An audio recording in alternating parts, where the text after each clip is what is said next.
বিসমিল্লাহির রহমানির রহিম। আব্দুল কাদের master school এর উদ্যোগে আয়োজিত বার্ষিক ক্রীড়া প্রতিযোগিতা এবং পুরস্কার বিতরণ অনুষ্ঠানে সম্মানিত সভাপতি অত্র বিদ্যালয়ের যিনি প্রতিষ্ঠাতা,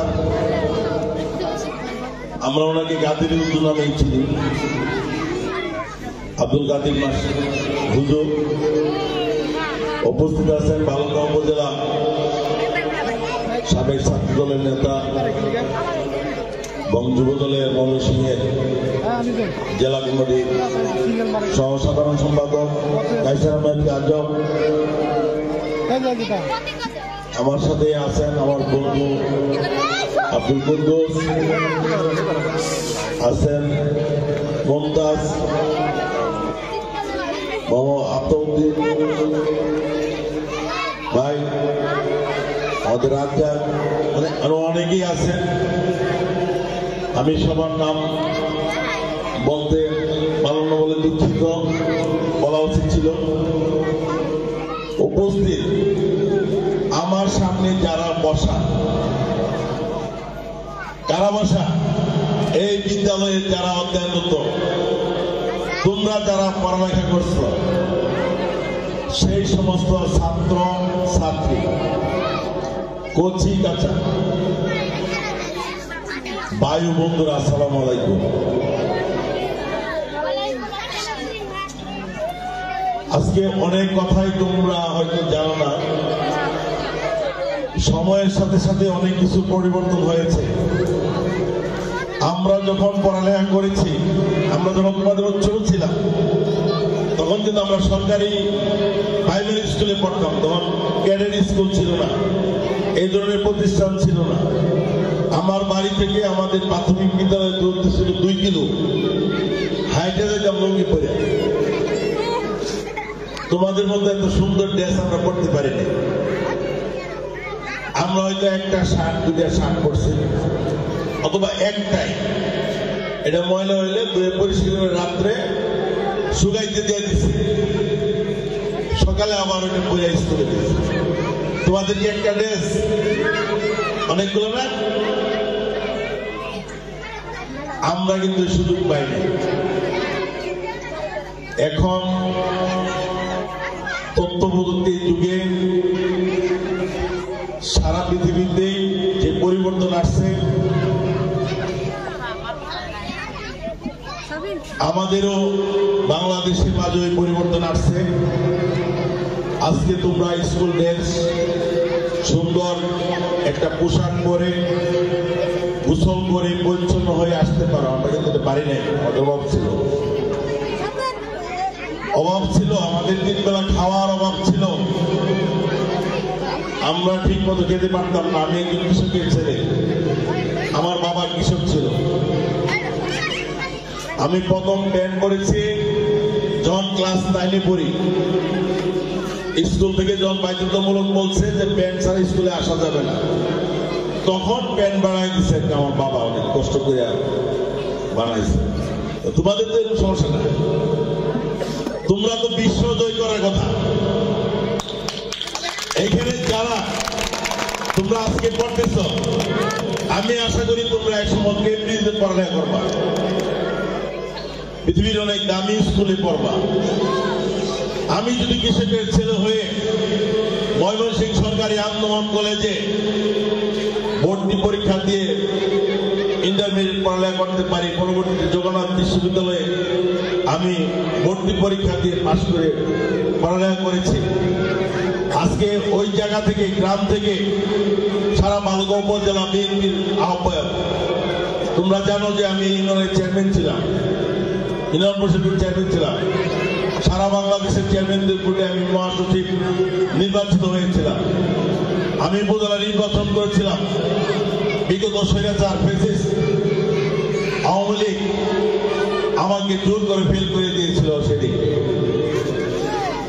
আজকে বক্তব্যের প্রথমে সব কথা বলার মানে হইল, তোমরা নিজে কিন্তু জানো, বুঝো আর আমাদের যুগের পরিবর্তন। আমি গভীর শ্রদ্ধার সাথে স্মরণ করতে চাই এদেশে বহুদলীয় গণতন্ত্রের প্রবক্তা, মহান স্বাধীনতার ঘোষক, বিএনপির প্রতিষ্ঠাতা চেয়ারম্যান শহীদ প্রেসিডেন্ট জিয়াউর রহমান বীরতম সাহেবকে। পাশাপাশি স্মরণ করতে চাই গত জুলাই আগস্ট আন্দোলনে যে সমস্ত ছাত্রছাত্রী, অভিভাবক, পথচারী, বিভিন্ন পেশার মানুষ জীবন দিয়ে বঙ্গত্ব বরণ করে এদেশে একটি স্বৈরাচারী শাসক ছিল, তাকে উৎখাত করে বাংলাদেশ থেকে বিতাড়িত করে তাকে ইন্ডিয়াতে পাঠিয়ে দিয়েছে। সেই সমস্ত শহীদদের প্রতি বিনম্র শ্রদ্ধা জানাচ্ছি।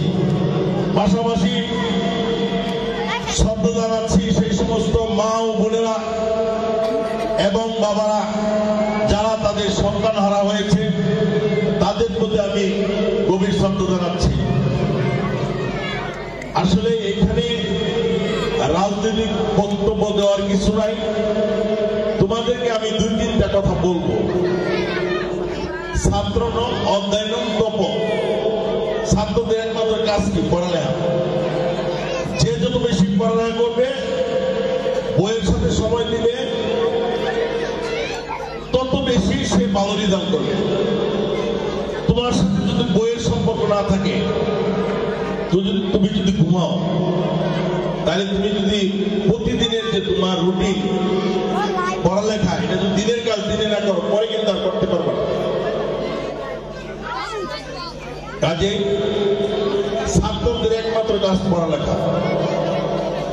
এখন যে সময়, এই সময় কাজ করতে হবে, পরে কিন্তু তুমি আর পাবা না। এই সময় বহুত আফসোস করবা, কিন্তু তখন কিন্তু তোমার এই সময় আর তুমি ফিরে পাবা না।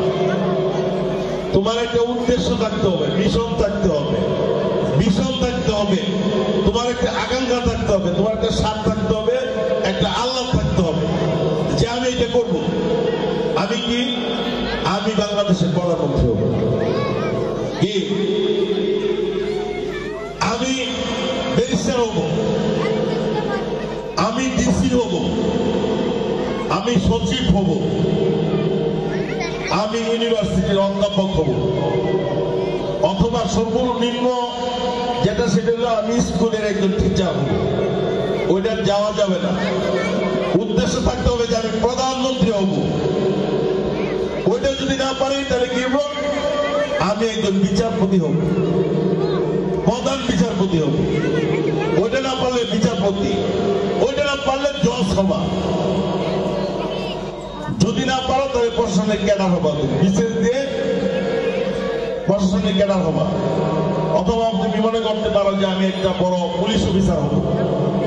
এখন তো মেয়েরাও সেনাবাহিনীর চাকরি করে, পুলিশে চাকরি করে। তোমার একটা উদ্দেশ্য থাকতে হবে, সেই উদ্দেশ্য নিয়ে তোমার আগাইতে হবে। উদ্দেশ্যহীন কোন জিনিসই সফলতা বয়ে আনতে পারে না। সেই জন্য তোমাদেরকে এই উদ্দেশ্য নিয়ে আগাইতে হবে। এখানে যারা ছাত্র ছাত্রীদের অভিভাবক যারা আছে, আমি আপনাদেরকে বলবো, আপনার সন্তানকে যদি আপনি এই সময়ে মানুষ না করতে পারেন, মানবিক না করতে পারেন, অবশ্যই আপনার সন্তান মানবিক হইতে হবে।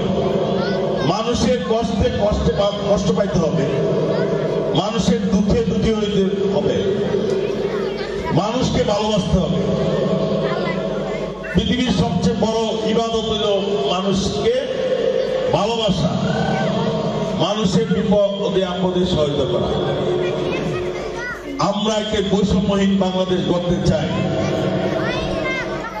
কে মন্ত্রী, কে প্রধানমন্ত্রী, কে স্কুল শিক্ষক, কে রিক্সাওয়ালা, কে ভেঞ্জারিওয়ালা, তার সাথে আমার কোনো পার্থক্য নাই। তুমি আমার সাথে আসবার সরাসরি কথা বলবো, পার্থক্য করা যাবে না। মানবিক বাংলাদেশ গড়ার লক্ষ্যে আমাদের ভারপ্রাপ্ত চেয়ারম্যান জনাব তারেক রহমান ইতিমধ্যে 31 দফা রাষ্ট্র মেরামতের প্রস্তাবনা ঘোষণা দিয়েছে। তোমাদের কাছে আমাদের লোক যাবে, আমাদের অঙ্গ সংগঠনের লোক যাবে, বাড়ি বাড়িতে গিয়ে বিভিন্ন পেশা শ্রেণীর মানুষকে এটা বোঝাবে। আমরা ক্ষমতা চাই না, আমরা মানুষের পাশে থাকতে চাই, মানুষকে ভালোবাসতে চাই, মানুষের বিপদে মানুষকে সহায়তা করতে চাই, মানুষের জন্য কাজ করতে চাই। সেই জন্য যে সমস্ত ছাত্রছাত্রী আমার ছোট ছোট ভাই ও বোনেরা তোমরা আছো, তোমাদের বাপ মাকে আমার সালাম দিবা। বলবা মুর্শিদ ভাইয়ের সাথে দেখা হয়েছিল আমাদের স্কুলে, পদান্বিত হয়ে আসছে, সে আপনাকে সালাম দিয়েছে। মানবিক বাংলাদেশ বলতে চাই, ইনশাআল্লাহ আগামী দিনে তোমাদের সাথে আবার দেখা হবে। তোমরা জানো যে গত 15.5 বছর একটি স্বৈরাচার সরকার এদেশের মানুষের ভোটের অধিকার কেড়ে নিয়েছিল। দিনের ভোট রাতে দিয়েছে, মিথ্যা মামলা দিয়ে এদেশে বিরোধী দিলেও যে মত প্রকাশের যে স্বাধীনতা, মানুষের ব্যক্তি স্বাধীনতা, সেটা হরণ করেছিল। আজকে তোমাদের মতো ছাত্রছাত্রীরা কিন্তু এই সরকার পতন ঘটাইছে। গণতন্ত্র কেনা আছে তোমরা ছাত্র আন্দোলনের মাধ্যমে হয়েছে। পৃথিবীতে যত কিছু হয়েছে, যত স্বৈরাচারের পতন হয়েছে, এই সমস্ত ছাত্ররা।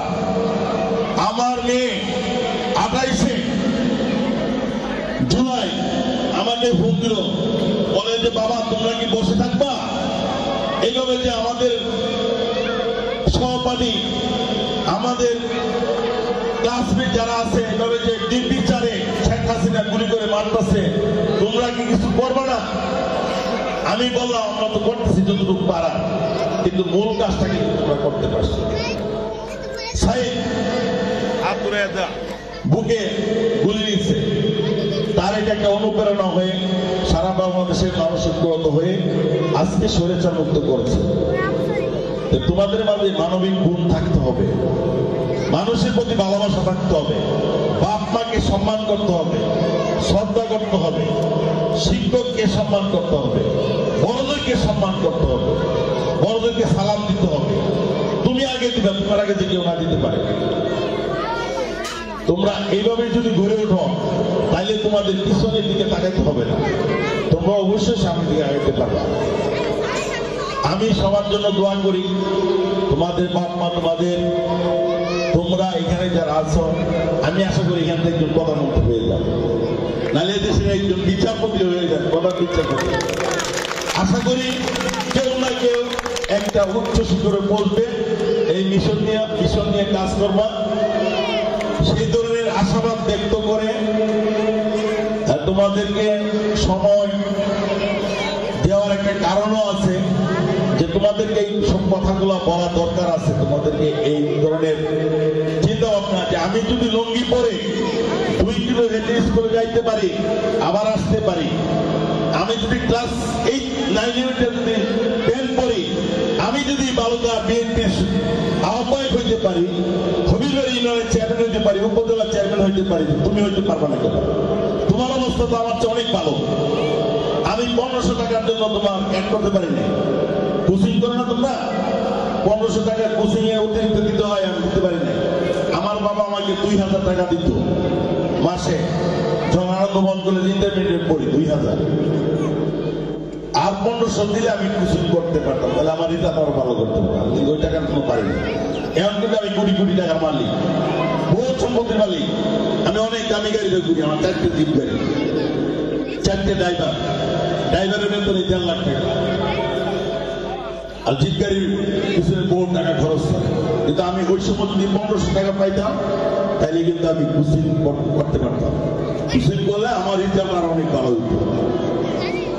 তোমরা এভাবে সময় নষ্ট না করে ছাত্রদের যে কাজ তোমরা পড়ালেখা করো। ইনশাআল্লাহ আমি বলছি যে আমি আগে চাই যে একজন প্রধানমন্ত্রী হবে, নাহলে মন্ত্রী হবে, অথবা প্রধান বিচারপতি হবে, নাহলে জজ হবে, নাহলে সেনাবাহিনীর প্রধান হবে, নাহলে পুলিশের উচ্চপদস্থ কোনো কর্মকর্তা হবে। সেসব আশাবাদ ব্যক্ত করে তোমাদের বাপ মার কাছে দোয়া চেয়ে তোমাদের উত্তরোত্তর সমৃদ্ধি এবং উন্নতি কামনা করে আমি আমার বক্তব্য শেষ করছি। খুদা হাফেজ। বাংলাদেশ জিন্দাবাদ, বাংলাদেশ জাতীয়তাবাদী দল জিন্দাবাদ, শহীদ জিয়া অমর হোক, বেগম খালেদা জিয়া জিন্দাবাদ, আগামী দিনে রাষ্ট্রনায়ক তারেক রহমান জিন্দাবাদ। তোমাদের সবাইকে অসংখ্য ধন্যবাদ।